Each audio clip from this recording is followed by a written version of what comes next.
کشر خان ته دغه شیرونه ډالۍ چې تا ویل جانانه چې اسانه ده دا د محبت قصه خو ګرانه ده.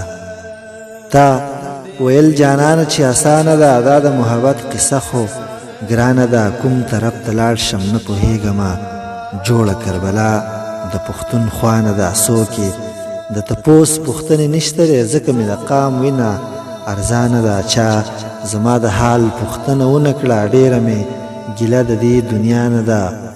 هسې تر ګیلې امیره مه کوه پوی به شي په مینه لا نادانه ده. او پوی به شي په مینه لا نادانه ده. ام ډي عمر تنها ته دا غزل ډالۍ چې د مور په دعاګانو باندې رنګ یم پروا نشته که دنیا سره په جنګ یم. دا خو ته یې چې بې ننګه یې جانانه زه لا هغسې ولاړ دا ستا په ننګ یم. خوشبویۍ ته مې ریحان کله رسیږي که په شکل باندې تور یم خو لونګ یم. زه د زړه نه بلها سپین یم امیره خو په رنګ باندې ښه نه یم بدرنګ یم خو په رنګ باندې